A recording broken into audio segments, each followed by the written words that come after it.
Durante la década del 90, Puerto Rico vivió un periodo de bonanza económica. Entre otras cosas, vimos la llegada y expansión de megatiendas. Las recibimos con júbilo, como indicadores de prosperidad, progreso y oportunidad, sin imaginar que su presencia podía contribuir al empobrecimiento de la isla. Soy Grenda Rivera Dávila y durante la próxima hora, junto a un grupo de conocedores, compartiré contigo datos importantes que te ayudarán a entender las ventajas económicas y sociales para Puerto Rico y para ti de auspiciar el comercio local. Esto es, para que tú lo sepas.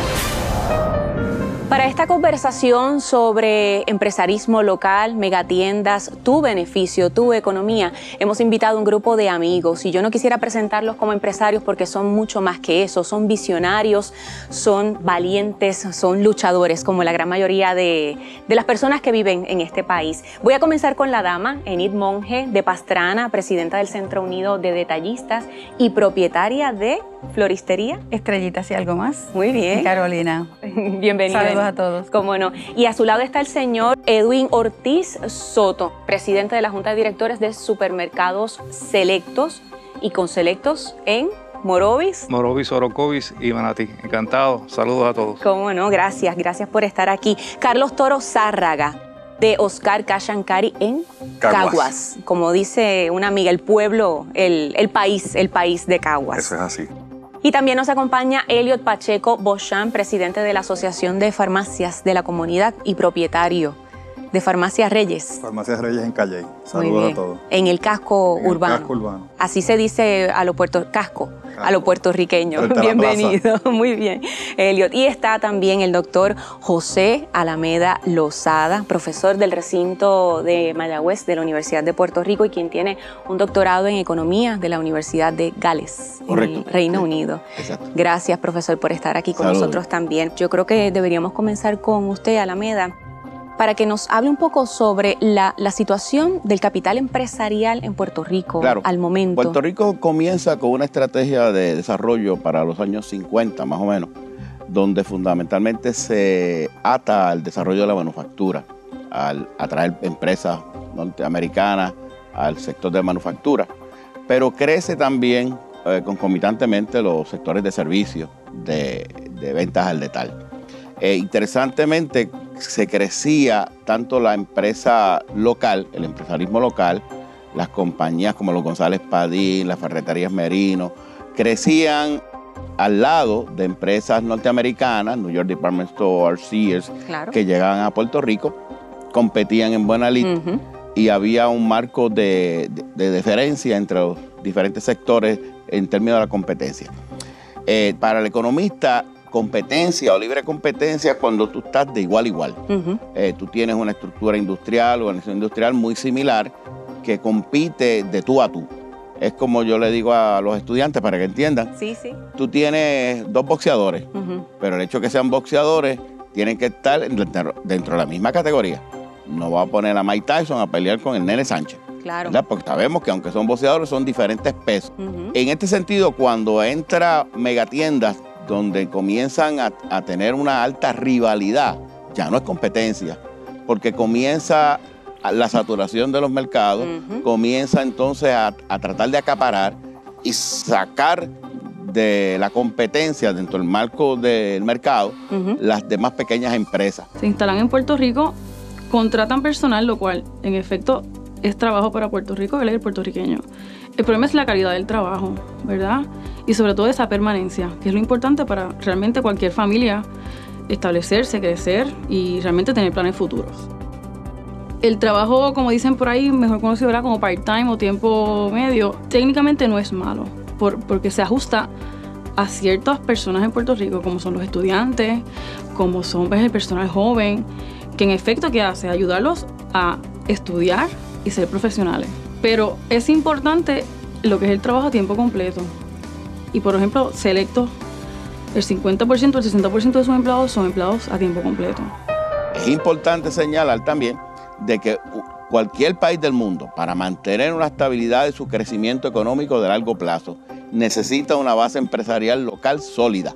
Por naturaleza, cuando el puertorriqueño está informado, tiende a apoyar. Eso no falla porque la sangre jala, ¿verdad? La sangre, tú dices, contra, si puedo comprar esto y adquirirlo en un lugar donde ayude a los míos, pues está perfecto. Yo, vuelvo y te repito, cualquier tipo de empresa que le dé trabajo a los míos, a mí eso me alegra mucho.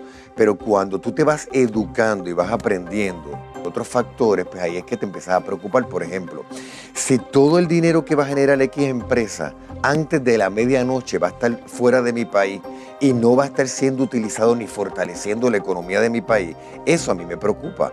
Pues entonces, si yo voy a desgastar mi dinero que lo he sudado en un lugar, yo quiero que entre a una cadena que lo que sea ayudar a puertorriqueños y a puertorriqueños y a puertorriqueños, ¿verdad? Obviamente, una de las cosas que siempre se ha señalado es que cuando teníamos aquellos empresarios locales sólidos que residían en Puerto Rico, que estaban radicados en Puerto Rico, inclusive aunque no fueran necesariamente originales, hubiesen nacido aquí, pero al residir en Puerto Rico, toda su vivencia y toda su forma de mirar al mundo estaba enraizado en la cultura y en nuestra sociedad.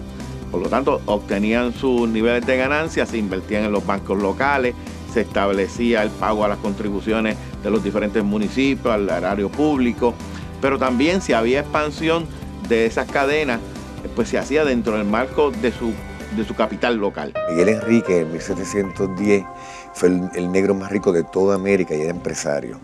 Y la primera mujer, María Mercedes Balbudo, los dos no se conocen porque son de las piezas que faltan. Tenía una compañía de lencería y era en un tiempo en que la mujer no podía trabajar, ella era empresaria y era rica. Nosotros hemos tenido en los últimos años empresas extranjeras que cuando dicen voy a crear muchos empleos cuando llego a Puerto Rico, voy a hacer muchas cosas, pero cuando las cosas no le va bien o por razones arrancan y se van. Recoge y se va, Recoge y se van. Y ahí entonces se olvidó todo lo que se dijo.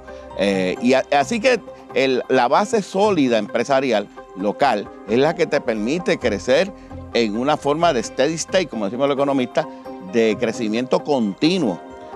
No puedes depender de esa inversión extranjera o de exterior solamente para complementar la local. Claro. Y aquí es que está la diferencia fundamental del desarrollo, los que han tenido éxito versus los que no han tenido éxito. Cuando Puerto Rico como pueblo, y ahí te estoy hablando azules, rojos, verdes, flacos, gordos, ricos, pobres, cuando los puertorriqueños como pueblo detectan algo, sea positivo o negativo, y se enfocan hacia eso, creamos maravillas. Se me ocurren muchas preguntas más que hacerle, pero quisiera que cada uno aportara sobre el primer planteamiento que ha hecho Alameda, ¿no? Durante décadas, aquí hubo una competencia bastante saludable. Yo creo que la competencia es buena porque nos hace mejor, nos hace mejorar. Pero entonces ya indica él en los 90 lo que hubo fue una saturación, lo que ha habido es una competencia desigual. En ese sentido, lo que podemos abundar es que en esa época, pues cada tienda se dedicaba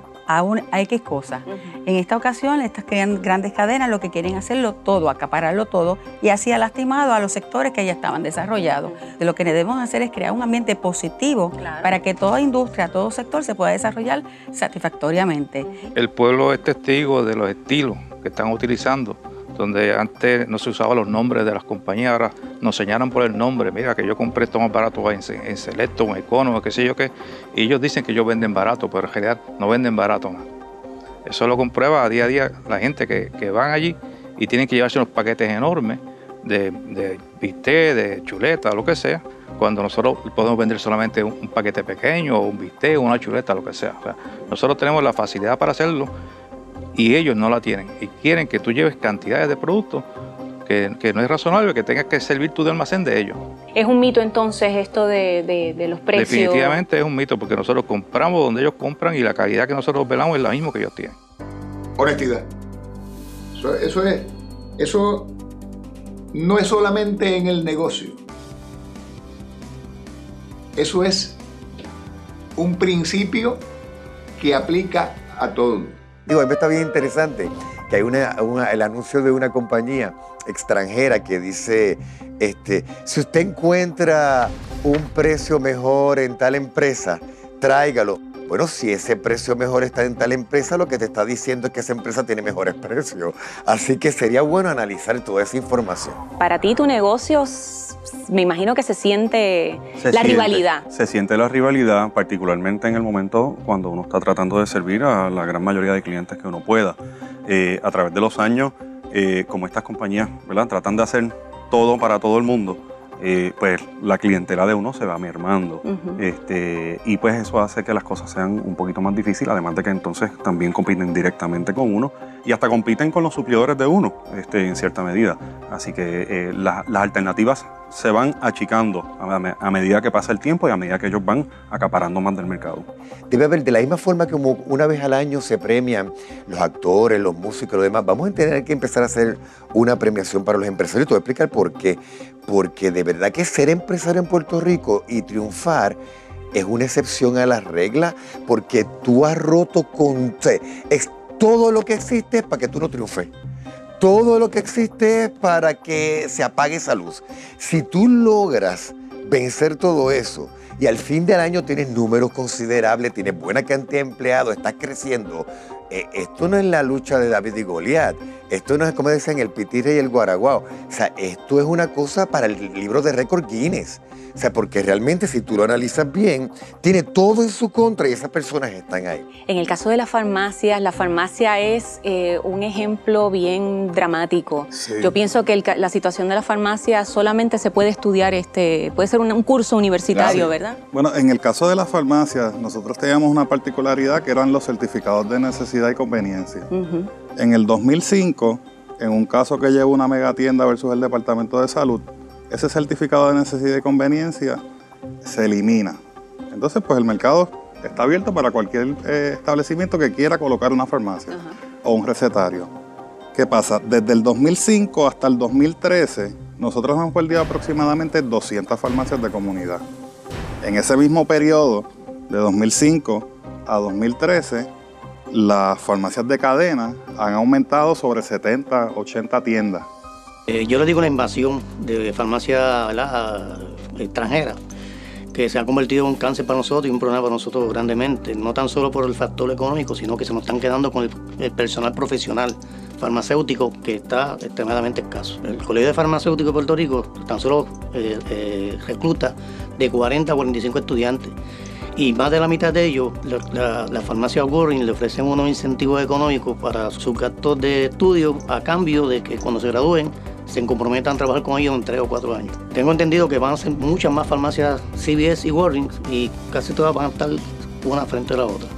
Cerquita, tienen una competencia desde Estados Unidos y lo están trayendo a Puerto Rico esa competencia entre ellos dos. En ese poco periodo de 8 años, ellos lograron posicionarse, o sea, lo que nosotros no hemos podido hacer en 20, 30 años, ellos en 8 años lo han podido hacer por el capital Aquí que tienen. La cadena que más farmacias tiene es Walgreens. Walgreens tiene aproximadamente 120 tiendas. Pero Walgreens no llegó los otros días, no llegó en los 90, lleva Walgreens 50 años aquí o más. Sí, Walgreens llegó en el 1960.